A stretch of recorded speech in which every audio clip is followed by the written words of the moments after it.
Self-driving cars promised a revolution, but are we actually close or still stuck in the testing phase?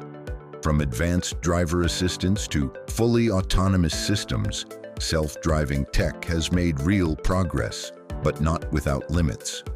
Today, we're cutting through the noise and finding out exactly where we stand. If you've ever wondered whether you'll own a self-driving car in your lifetime, stick around, because the answer might genuinely surprise you. The levels, what self-driving actually means. Before we go anywhere, we need to clear up one massive misconception, because the phrase self-driving gets thrown around so loosely that it's become almost meaningless. The car industry uses a scale from level 0 to level 5. Level 0 is your grandpa's sedan, no assistance, full human control. Level 5 is a car that drives itself everywhere, in any condition, with zero human input, ever. Right now, most cars being sold today sit at level 2. That means adaptive cruise control, lane centering, maybe automatic braking. The car helps you, but you are legally and physically responsible every single second. Tesla's autopilot, level 2. Ford's Blue Cruise, level 2, creeping toward level 3. Even the name full self-driving from Tesla is technically misleading. It still requires an alert human driver behind the wheel. Only a handful of vehicles have crossed into level 3, and only in very specific controlled conditions. That gap between level 2 and level 5 isn't just technical, it's enormous. And understanding that gap is everything. So we know where the industry labels things. Now let's look at who's actually winning this race. The frontrunners, who's leading and by how much. 3 names dominate the real conversation: Waymo, Tesla, and a quiet but aggressive group of Chinese companies, mostly Baidu with its Apollo Go program. Waymo is, by almost every measurable standard, the most advanced self-driving operation on the planet right now. They're running fully driverless robotaxis in San Francisco, Phoenix, and Los Angeles. No safety driver, no steering wheel grab. You open the app, get in, and the car takes you there. They've logged over 22 million miles of fully autonomous driving on public roads. Real passengers, real cities, real traffic. Tesla takes a completely different approach. Instead of building a small, perfectly mapped fleet, they've pushed software to millions of consumer vehicles and used real-world data from those cars to train their AI. It's a bold, controversial strategy.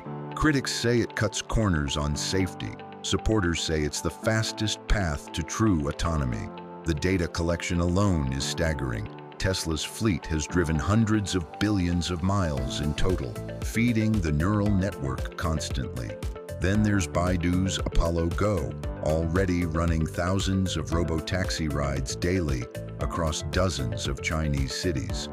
China's government is actively fast-tracking approvals, and Apollo Go is scaling faster than almost anyone in the West realizes. In 2023 alone, they completed over 730,000 rides without a human driver on board. This is a 3-way race with very different strategies, and it's more competitive than most headlines suggest. But here's where it gets complicated, and honestly, a little humbling. The hard problems. Why this is taking so long. The honest truth. Driving is absurdly difficult to teach a machine. A human driver handles a completely bizarre situation. A mattress falling off a truck, a child chasing a ball, a construction worker waving cars through a closed lane with almost instant instinct. We've spent years building that judgment. Machines have to learn it through data, and some of these edge cases are so rare, so random, so human, that collecting enough examples is genuinely hard. Weather is another brutal challenge. Waymo's vehicles perform beautifully in Phoenix because it almost never rains there. Put those same cars in a heavy Minnesota snowstorm, where lane markings are buried and LiDAR sensors struggle, and the whole system degrades fast. Then there's the mapping problem. Most advanced self-driving systems rely on extremely detailed 3D maps of every road they'll ever drive. The moment you go somewhere that isn't perfectly mapped, a detour, a new road, a rural highway, the car's confidence drops dramatically. Waymo's operational areas are intentionally limited because of this exact reason. And underneath all of this sits the deepest challenge of all: liability. If a self-driving car causes a fatality, who is responsible? The software company, the manufacturer, or the passenger?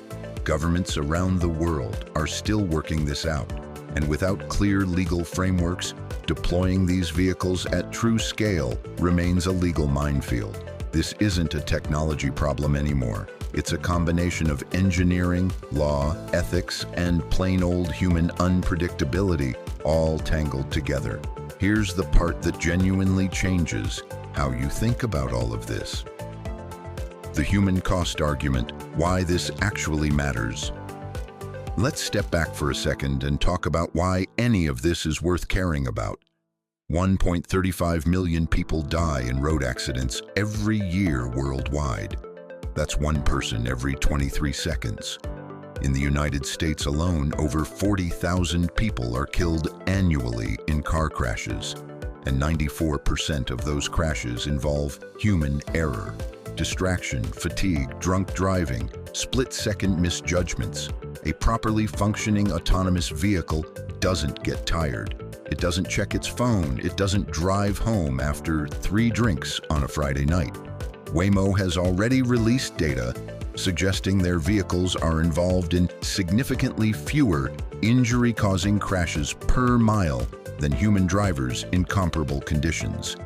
If self-driving technology reaches even level 4 deployment at scale, not perfect, but broadly reliable, we're talking about potentially saving hundreds of thousands of lives every decade. The technology isn't just cool. For a lot of families, it could mean everything. That weight is why the engineers working on this haven't given up despite 15 years of setbacks. The problem is hard, but the reason to solve it is deeply human. Now, with all of that on the table, let's get to the real question you came here for. Where are we really, and what comes next? So how far are we? Honestly, closer than the pessimists say. Much further than the optimists promised.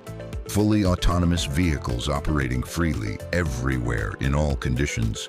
Level 5 is not 5 years away. Anyone telling you that in 2025 is either misinformed or selling you something. Most researchers and engineers working in the field will quietly admit we may be decades away from true level 5 at global scale. But level 4, fully autonomous within defined, well-mapped areas and conditions, is already here, in limited pockets. Waymo is proof of that. And those pockets are growing. Slowly and carefully, but growing. What the next 5 years likely looks like. More robotaxi expansion in favorable cities, more level 3 vehicles hitting premium consumer markets in Europe and Asia, better sensor technology bringing down costs, and regulatory frameworks starting to solidify in the US and EU. The highway is being built while cars are already driving on it. What it probably doesn't look like: your personal car driving itself across any road in any country by 2030. That version of the future is still a long way out. The technology is real. The progress is real. But the finish line keeps revealing new distance every time we get closer, because the problem, like driving itself, turns out to be one of the hardest things we've ever tried to hand over to a machine. We are living through a genuine transformation in how humanity moves, just not on the schedule anyone predicted. The cars are getting smarter, the miles are stacking up, and somewhere between the hype and the headlines, real progress is quietly happening. The road ahead is long, but for the first time, we can actually see where it leads. If this changes how you think about self-driving tech, subscribe. We cover deep dives like this every week.